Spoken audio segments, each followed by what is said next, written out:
What it is, YouTube? We are back with another lit reaction, and I went to the gym this morning, and it was like all this natural light. And I'm like, you know what? I'm about to record in that. I ain't about to bring out the big light system. I got like my lights are big, and I ain't about to do none of that. We about to get this natural light, and I think it's working. So hopefully it's working. Um, like, comment, share. Subscribe if you don't like my videos. That's petty. So we about to get into a heavy one. So we kind of need this light because this is about to dim us a little bit. It's a story that I kind of saw somebody post in this group I was in, but I was like, I'm not gonna watch it. But it's about domestic violence and how it can kill. And we gonna jump right into it to see what this video is talking about. And then I'm gonna share a little story time with y'all, you know, about domestic violence. And yeah, so let's get into it. Is well documented, but one shocking case has left a family bereft and still searching for answers. Tara Costigan, a mother of three, was killed in an axe attack just a week after giving birth to her daughter. Her former partner, Marcus Rappel, pleaded guilty to the murder. Tonight, the victim's family has spoken exclusively to 7:30 about her life and her death, and a warning, this report from Madeline Morris contains graphic descriptions of violence. Graphic. She just loved family and everybody loved her, and she was sort of always there in the middle of everything.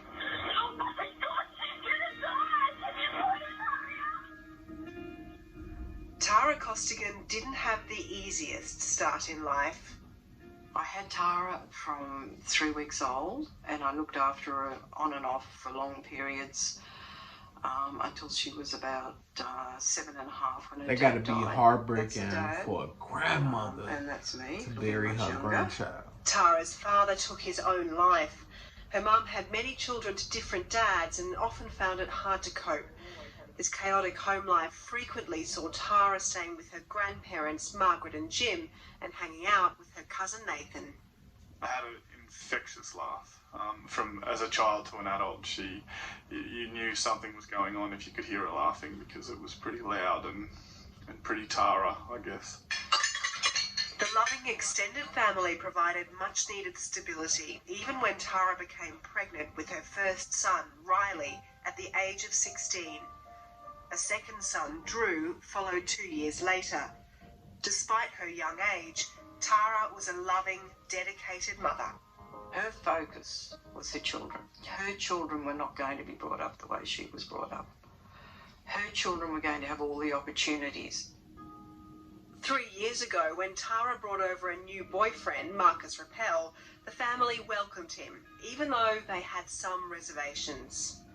He was oddly quiet, but didn't scare me quiet, so he was polite. He seemed okay, but there was just something about him that just didn't gel with me. Tara was thrilled when she became pregnant again. To help with the kids, her sister Ricky Schmidt moved in. Ricky soon saw all wasn't well between Tara and Marcus. It was just off and on fights. One fight, he was cracking his knuckles, and he said along the lines of, if you don't stop talking, that'll be the last thing you do. I could see was, I've lived a long time. Hey, was he meant leading towards a type of he said it, verbal he meant domestic it. violence. She wasn't messaging me, she wasn't ringing me, she wasn't coming to see me, and she was sort of cutting herself off. As Tara's pregnancy progressed, Marcus became more threatening, but she still wanted the relationship to work. She asked her uncle, Michael Costigan, to speak to Marcus. He told me that he had his own anger issues. He told me that in that conversation. And he actually said to me, I know it's a problem. And he even talked about how he felt about women. And what did he think about women? Let's just say he doesn't he didn't have a lot of respect for women. He didn't trust women. I bet he had a childhood too. The intervention didn't work, and just weeks Like a before she gave traumatic birth, Tara childhood. kicked Marcus out. But the verbal harassment continued. Finally, 6 days after their daughter Ayla was born, Tara took out a domestic violence order against Marcus. Hey, pay Because attention of to previous threats verbal that she's got abuse. from Marcus, she wanted to keep her kids safe and herself.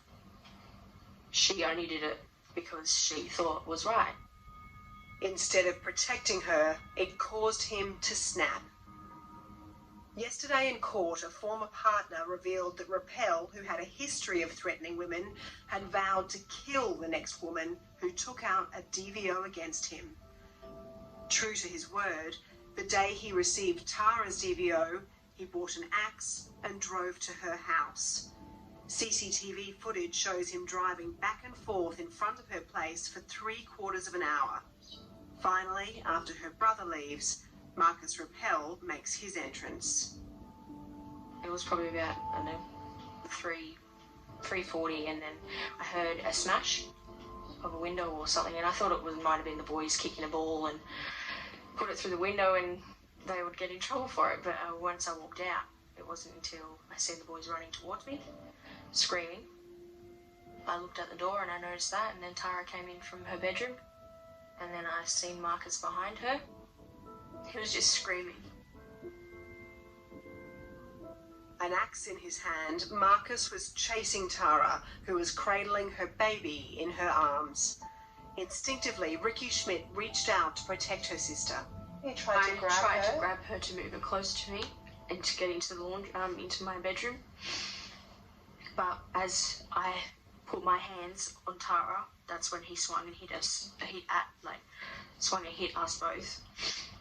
And from there, Tara fell to the ground. Marcus Rappel had sliced into the back of Tara's neck. He hit Ricky's little finger, severing a tendon. At that point, I grabbed my phone and called 000. I told them what was going on. Can you please explain to me how it happened? It was my sister's ex-boyfriend coming to their house with an axe. What injuries does she have? She's got an axe wound on her neck. Okay, can you describe it in more detail, please? I don't. She's hardly breathing. What? Ricky tried to He staunch Tara's described it. wounds to no avail. At one point, I told her that her boys were fine and that they were safe, and that she didn't have to worry about them because I'd look after them. I told them that they loved her, and that I did too. And it was a She few knew seconds she after was that gonna she die. mumbled something, but I couldn't work out what it was. And then it was probably not even a minute after that she took her last breath. Yikes. The first day Marcus Rappel hit Tara Costigan was the day he killed her. Yesterday in Canberra, Marcus Rappel pleaded guilty to the grievous bodily harm of Ricky Schmidt. He had previously pleaded guilty to murdering Tara Costigan. He'll be sentenced in August. I hope what comes out of this is a renewed commitment from everyone, including yourselves, the media, and everyone, to be really upfront and honest and determined not to just accept and deal with it, but to look towards ways in which this can be. I'm sorry, y'all. I'm not even talking. I'm so into this. The greatest impact of this tragic murder will be felt by Tara Costigan's 3 children, who will now grow up without their mother. But there is hope rising from tragedy. Her family has set up a foundation to fund social workers for domestic violence victims and convened a national family violence summit earlier this year. What we need is awareness, we need education, and we need lobbying. Right. You know, so the Tara Costigan Foundation will be very much about that. Tara's 2 sons are now living with their father. Her daughter, Ayla, is with Tara's aunt. Ricky Schmidt lives every day with the memory of the death of her sister.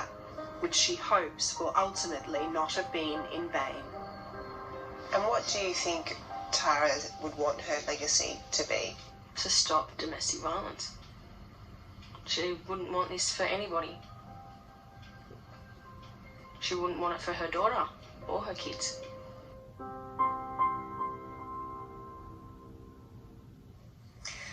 Madeline Morris reporting, and if that story has raised concerns for you, there is help available. You can call the National Family Violence Counselling Service on 1800 737 732. Is well. All right, that was that.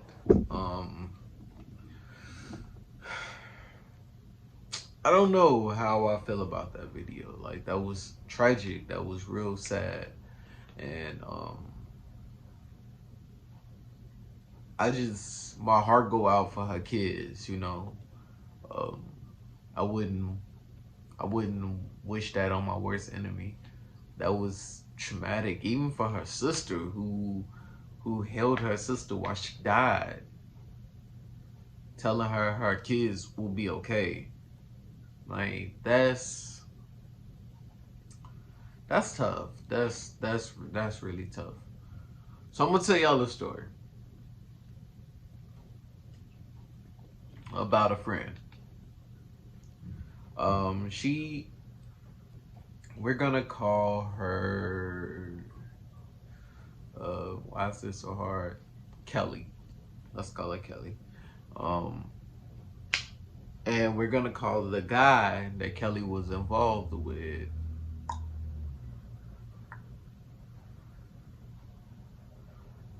Leon. I like that name, Leon. All right, so I knew Kelly for a couple of years. Like, we had a friendship. Like, it was a real friendship where, you know, when two people like don't have sex with each other, they just friends. Like, one of those friendships. And she was a real, like, sweet girl from what I remember. And she met this guy, Leon, and, you know, people didn't read too much into it. I know I certainly didn't, because Leon was, you know, I thought he was just gonna be one of those things, you know, you dabble with it for a couple of weeks and then you realize it's toxic as hell and you bounce. That's not what happened. You see, Kelly became real invested in Leon. Like, so invested that she let him move in with her. He wasn't working, but he spoke a good game. Like, if you talk to him, just because he's not working, you don't think like he's someone who's poor. You just waiting. You think that he's just waiting for that moment to just jump on it and make a lot of money. Like, he knows. He struck me as that. Like, he was real knowledgeable on things and he was real smart. He didn't like to be challenged by Kelly. So as time went on, like, she stopped intervening in the conversation. Like, he didn't mind having a dialogue with me, but he didn't like Kelly getting involved. So that's just what I noticed. So I'll say, fast forward 2 years later, she got a baby by him.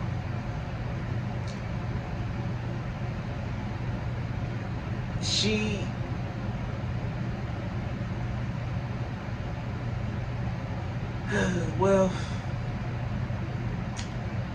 came up to me one day.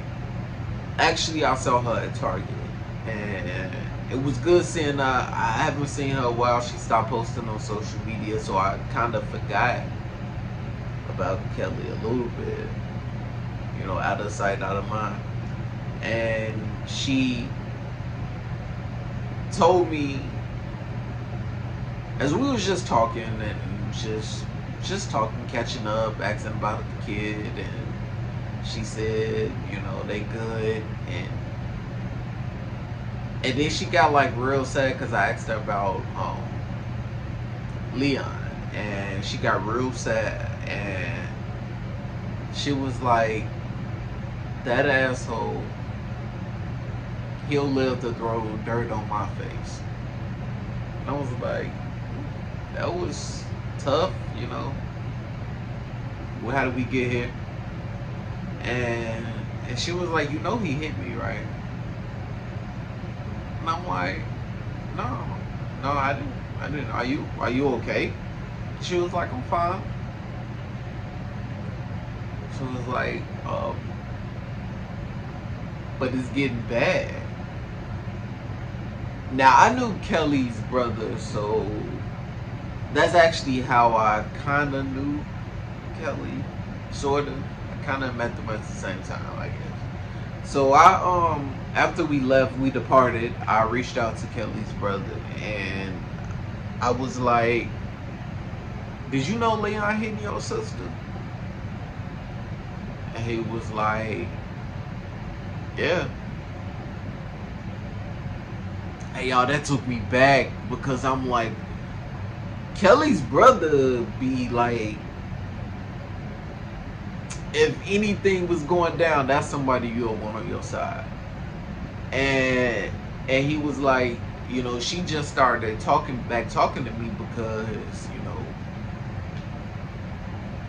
I said something to him, and we was about to fight a couple of years ago, and I'm like, and she was like, she stopped talking to you? He was like, yeah.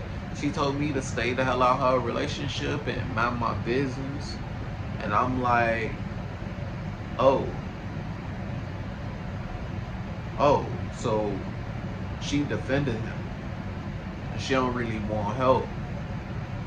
So I guess this is how I use it to sleep, you know, and justify that this grown ass man was hitting this woman. I guess that's how I made it. And about a year ago, Kelly, and it was all on the news, like, Kelly was found dead in her apartment from head trauma. And that's why that story, I knew that story was gonna be like that, because I know how it begins with the disrespect first. You don't talk when I'm talking, that authority.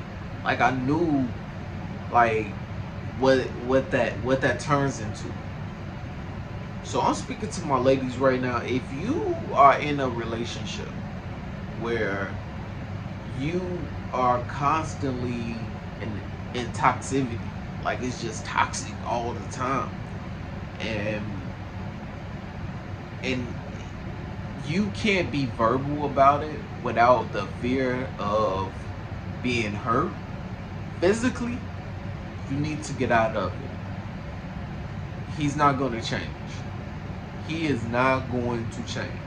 And that's important to know, that people who feel the need to get physical with you when you're being verbal to them, they feel incompetent. They feel like they can't use their words because they don't know them. They feel like what you said was too slick because they can't get on that level. That's somebody who's dangerous. That's somebody who's dangerous. So the only way they can feel their masculinity up again is to cause bodily harm to you. Hey, that's all I got for this video. This video came out really long. So like, comment, share, subscribe, and please be safe. Please.